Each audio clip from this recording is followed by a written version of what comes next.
তুই এই খাবার খাবি, তুই বললি না ও ঢং করতেছে, তুই এই খাবার নিজে খেয়ে প্রমাণ করে দিবি ও ঢং করতেছে। খা। না না শয়তানের বাচ্চা। খাবার কি? বারবার তুমি ডিস্টার্ব করতেছো আমারে। ডিস্টার্ব তোমার আমি করতেছি? ডিস্টার্ব আমি নিজে ফিল করতেছি যে আমি ডিস্টার্ব। তুমি আমার আর কতদিন অপেক্ষা করাইবা? আরে টেনশন করো না, তোমার আমার আর টাকার ভিতরে ব্যবধান শুধু এই খাবারটুকু। তুমি চিন্তা করো না, আমি আজকেই ওর খাবারে চেতনানাশক ওষুধ মিশাইতেছি। এই ওষুধ খাওয়ালে ও অজ্ঞান হয়ে যাবে।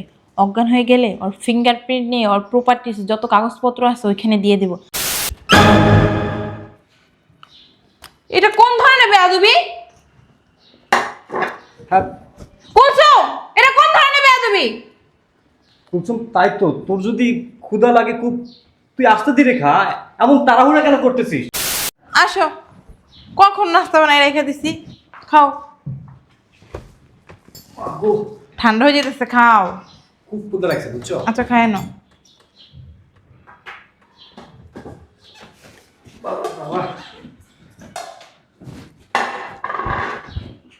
বসো।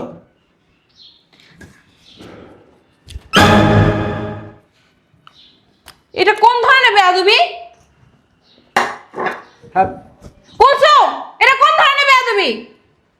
কুলসুম, তাই তো, তোর যদি ক্ষুধা লাগে খুব, তুই আস্তে ধীরে খা, এমন তাড়াহুড়া কেন করতেছিস? আমি বুঝলাম না, তুই কি বাসার কাজের লোক না মালিক? হ্যাঁ, তুই কিভাবে পারলি মালিকের খাবার কাইরা নিতে? বুঝলাম না, এই আস্তে ধীরে খা, এমন তাড়াহুড়া করার কি দরকার আছে? আসলে স্যার আসলে কি? আসলে আবার কি?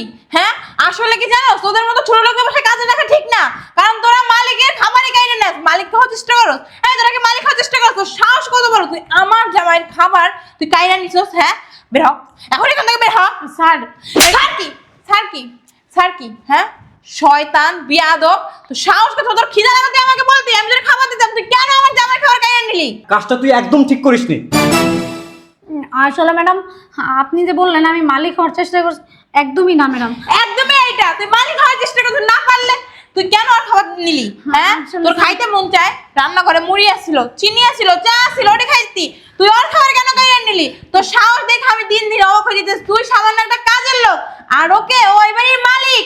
তুই মালিকের মুখের থেকে খাবার তুলে নিছিস। তুই চিন্তা করছিস তুই কি কাজটা করছস? ম্যাডাম আমি যেটা করছি একদম কি ঠিক করছস? আবার বলতেছিস, দেখছো তুমি কিভাবে মুখে মুখে তর্ক করে, আবার বলে ও যেটা করছে এটা বলে ঠিক করছে। হ্যাঁ, আমি কত কষ্ট করে তোমার জন্য এই নাস্তাটা আমি বানাই আনছি। স্যার আমি আপনাকে কিছু বলতে চাই। কি বলবি? এই তোর তোর কাছ থেকে কি শুনবো? তুই যেখানে আমার হাজবেন্ডের খাবার কাইরে নিয়ে গেছিস, তোর কাছ থেকে কি শুনবো? তোর কাছ থেকে শোনার কিছু নাই, তুই বের হ, তুই বের হ। স্যার আপনাকে আমি একটা কথা বলতে চাই স্যার। স্যারের সাথে কোনো কথা নাই। কি কথা বলবি? কোনো কথা নাই, কোনো কথা বলতে পারবি না। ওরে বের কর, ওরে আমি এক মিনিটও সহ্য করতে পারতাছি না। স্যার আপনার সাথে আমি একটা কথা বলতে চাই স্যার। তোমার হাত ধরছে, তুমি চিন্তা করছো? হ্যাঁ, স্যার আসলে তুমি কথা বইলো না, আশরাফ তুমি কথা বইলো না। তুমি কাজের লোকদের লাই দিয়ে দিয়ে মাথায় তুলে ফেলাইছো। আরে বাবা দাঁড়াও না, কি? স্যার আসলে আসলে কি? আসলে কোনো কিছুই না। ওরা কি জানো, ওরা ওই যে নিতে চায়। দেখছো কেমন নাটক করে? আচ্ছা স্যার আসলে স্যার এই কি হয়েছে বল। স্যার খাবারে কিছুই না, খাবারটা অনেক মজা হয়েছে এর জন্য নিয়ে ও খাই ফেলাইছো। তো লোভী, ও কি বলে না, খাবার যারা খায় মানে কি একটা বলবো আমি, আমি আর মুখ থেকে কোনো আরে দাঁড়াও না। আসলে স্যার এই খাবারটাই না বিষ আছে স্যার। বুঝলাম না, বিষ? খাবারে কিভাবে বিষ আসে? তাই তো, খাবারে কিভাবে বিষ আসবে? আমি একটু আগে নাস্তা খাই, ওর জন্য নাস্তাটা রেখে গেছি। দেখছো কত বড় মিথ্যাবাদী, ও কত বড় মিথ্যুক। বের হ, বের হ। বুঝলাম না, তুই এমন কেন করতেছিস? আর তুই যে বললি খাবারে বিষ আছে, খাবারে বিষ কোথা থেকে আসবে? হ্যাঁ, কি সব উল্টাপাল্টা কথাবার্তা বলতেছিস? স্যার আসলে খাবারে বিষ ম্যাডাম দিছে। হ্যাঁ, আমি দেখি, তুই কি দেখছিস আমি খাবারে বিষ দিয়েছি? মিথ্যাবাদী, মিথ্যা কথা বলাস। এই তুই এসব কি বলতেছিস? তোর ম্যাডাম কেন খাবারে বিষ দিবে? মানে কি, আমি আসলে কি হচ্ছে এখানে আমি কিছু বুঝতে পারতেছি না। স্যার ওই যে আপনি যখন অফিসের জন্য রেডি হচ্ছিলেন না, তখন ম্যাডাম খাবারে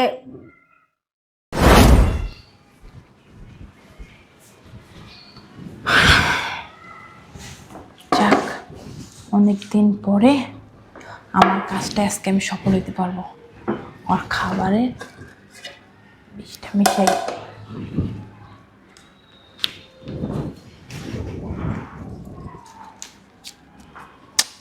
কে ফোন দিল আবার? ফোন দিতেছে। হ্যালো, হ্যালো, বুঝলাম না তুমি বারবার ফোন দিতেছো কেন? বারবার ফোন দিতেছি কেন বুঝো না? ওখানে কে কথা বলতেছে ওখানে? ম্যাডাম বিড়বিড় করে কার সাথে কথা বলতেছে?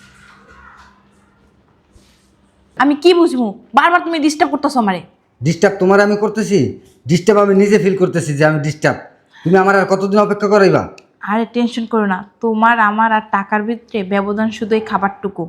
তুমি চিন্তা করো না, আমি আজকেই ওর খাবারে চেতনানাশক ওষুধ মিশাইতেছি।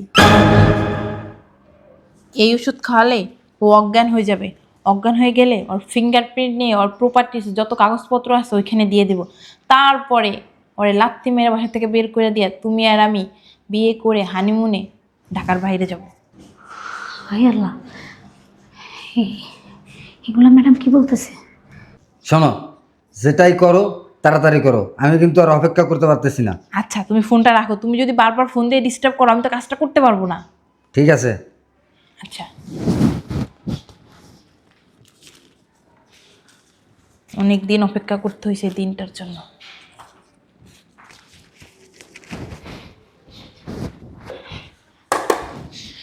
আশা, তোমার খাবার দিছি তো? এই খাবারটা খাইলে তো স্যারের অনেক বড় ক্ষতি হয়ে যাবে। এখন পর্যন্ত স্যার আমার অনেক উপকার করছে। আমি বেঁচে থাকতে স্যারের কোনো ক্ষতি হইতে দিব না। প্রয়োজনে আমি আমার জীবন দিয়ে দিব, তবুও স্যারের কোনো ক্ষতি আমি হইতে দিব না। যা করার আমাকেই করতে হবে। স্যার এবার বুঝতে পারছেন তো স্যার? সব মিথ্যা কথা, সব মিথ্যা কথা বলছে ও। সব বানাই বানাই বলছে। আমি কেন তোমার খাবার বিষ দিতে দেবো? আমার কি স্বার্থ আছে এখানে বিষ দেওয়ার? তুমি একটা কাজের লোকের কথা কখনোই বিশ্বাস করবে না। আসো, তোমাকে আমি নতুন করে খাবার বানাই দিয়েছি, আর ওর ফ্যামিলিকে ফোন ধরে এসে নিয়ে যাবে। দাঁড়াও, তুমি কোথাও যাবে না। হেই হেই, কি হলো তো?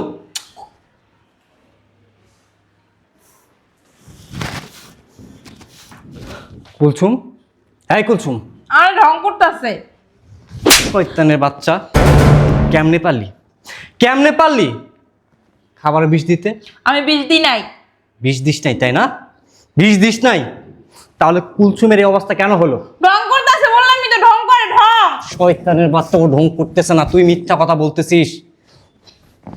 এই খাবার তুই খাবি না না, তুই এই খাবার খাবি। তুই বললি না ও ঢং করতেছে, তুই এই খাবার নিজে খেয়ে প্রমাণ করে দিবি ও ঢং করতেছে। খা। না না, শয়তানের বাচ্চা, আমার কি?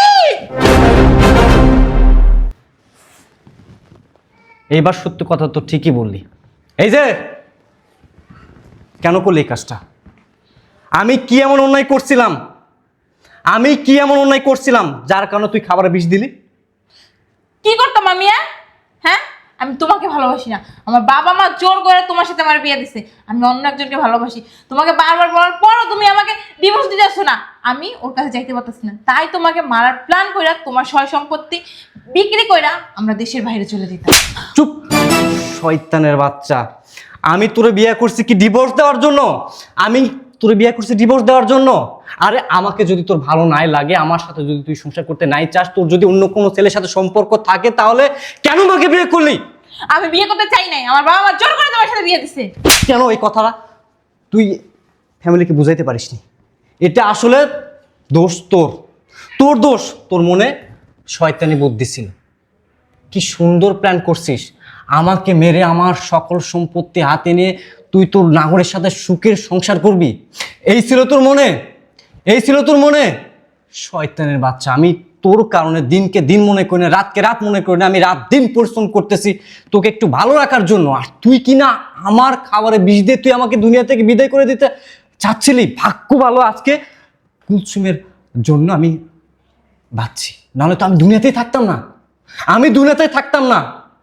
এখন কুলসুমের কি হবে একটা বার কি ভেবে দেখেছিস? সেটা আমি জানি কি হবে। আমি তো ওরে মারার জন্য বিষ দিই নাই। ও খাইছে কেন? ও জানি না সেটা খাইছে। এটা ওর অপরাধ। আমি তোমাকে মারার জন্য বিষ দিছিলাম, তুমি বেঁচে আছো, এটাই এনা। শয়তানের বাচ্চা, আমি তোরে ছাড়বো না। আমি কুলসুমরে নিয়ে এখন থানায় যাচ্ছি, তারপর তোর সাথে আমি বাকি হিসাব নিকাশটা করবো। তারপর এসে তুমি আমার টিকিটাও পাবে না। আমি আমার ভালোবাসার মানুষের সাথে চইলা যাবো এখান থেকে। চলে যাবি তাই না? দাঁড়া, আশরাফ, আশরাফ গেট নক করবে না, তালা দিবে না। আশরাফ,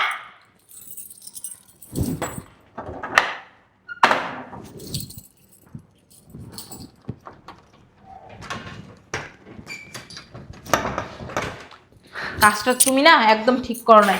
তুমি শত চেষ্টা করেও আমার আটকাই রাখতে পারবে না। আমি যখন বলছি যাব তো যেই ছাড়বো। আর এই কাজের লোক না, ওর কারণে তুমি বাইসে গেছো। তুমি তোমার যাইতে না দাঁড়াও, লাগলে আবার চেষ্টা করব তোমাকে নামাইরা আমি বাসা থেকে বের হবো না। এটা তুমি মনে রেখো। তুমি যদি আমি যারা ভালোবাসি তার কাছে যাইতে না দাও, তোমার মানে মরার নিশ্চিত। তুই কি করবি সেটা সময় হলে বলে দিবা, আর আমি কি করতে পারি সেটাও। তোমার যা করার না তুমি করতে থাকো, বুঝছো? আমি তোমাকে ভালোবাসি না, ভালোবাসবো না, তোমার সাথে সংসার করবো না। তুমি যদি আবার কথা বলে। আমি হাসপাতালে যাচ্ছি, তারপর বুঝাবো কত ধানে কত চাল। তুমি কোন বালটা করতে পারবো, কইরা নিও। কুলসুম, কুলসুম,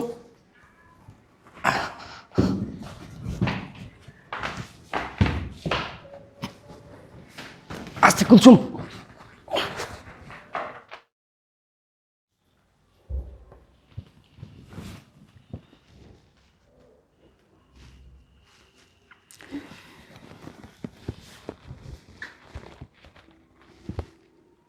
ভাইয়া, স্যার, ম্যাডাম কোথায়? ওর কথা আর বলিস না। ও যে অন্যায়টা করছে, এই অন্যায়ের ও শাস্তি পাইছে। তুই আমার জীবন বাঁচাইছিস, তোকে আমি কি বলে যে ধন্যবাদ দিব তা আমার জানা নাই। না না স্যার, আপনি এটা কি বলতেছেন? আপনি আমাকে কেন ধন্যবাদ দিবেন? ধন্যবাদ তো স্যার আমি আপনাকে দেব। আপনি আমার কত উপকার করছেন, কখনো কাজের মানুষ মনে করেন নেই। আমার যে কোনো সমস্যায় আপনি আমার বিপদে আপদে সবসময় আমার পাশে এসে দাঁড়াইছেন। হ্যাঁ, আসলে স্যার এটার জন্য ধন্যবাদ দেওয়ার কিছু নেই। হ্যাঁ স্যার, ধন্যবাদ তো আপনাকে দেওয়া উচিত। আপনি যদি সময় মতো আমার বোনটাকে হসপিটালে না নিতেন তাহলে হয়তো বা আমার বোনটা আজ বেঁচে থাকতো না। এটা আমার কর্তব্য ছিল, আমাকে ধন্যবাদ দিতে হবে না। আর শোনো, আজকের পর থেকে তোমরা আমার বাসায় থাকবে। কি বলেন স্যার? হ্যাঁ, আমার ভাই আমার বোন হয়ে তোমরা আমার বাসায় থাকবা। কি বলেন স্যার? হ্যাঁ, আমরা হইছে গরিব মানুষ, কাজের লোক। আপনি কত বড় লোক মানুষ, কত টাকা পয়সা। না না স্যার, আমরা আমাদের বাড়িতেই ঠিক আছি স্যার। এই যে তোমরা যদি না থাকতা তাহলে তো আজকে আমি এই পৃথিবীতে বেঁচে থাকতাম না, ওপারে চলে যেতাম। আসলে স্যার, বাঁচা মরার মালিক তো আল্লাহই। আমরা, এটা তো আমার কর্তব্য ছিল। আসলে আপনার জায়গায় যদি আমার ভাই থাকতো তাহলে কি আমি এটা চুপচাপ মেনে নিতে পারতাম? হয়েছে, বড় বড় কথা বলতে হবে না। তুই অনেক অসুস্থ, কথা বলতে হবে না এখন। আমি যা বলার বলে দিচ্ছি, আজকের পর থেকে তোরা আমার বাসায় থাকবি, আমার ভাই আমার বোন হয়ে। ফাইনাল। হ্যাঁ স্যার, কি বলে? স্যার তো যা বলছে ভালোই বলছে। মানুষের টাকা পয়সা হইলেই সবার মন হয় না। আচ্ছা ঠিক আছে, তুই রেস্ট নে। আমি যে কাপড় চোপড় গুছাই নি, যেহেতু বলছে যেতে তো হবে। আমি কাপড় চোপড় গুছগাছ করে তুই রেস্ট নে, ঠিক আছে? আচ্ছা ভাইয়া, ঠিক আছে, যাও। আসলে স্যার অনেক ভালো মানুষ। হ্যাঁ, এত ভালো একটা মানুষের ক্ষতি, আজকে কত বড় একটা ক্ষতি হয়ে যেত। আল্লাহ ঠিক সময় আমাকে পাঠাইছিল। আল্লাহ শুক্রিয়া তোমার কাছে।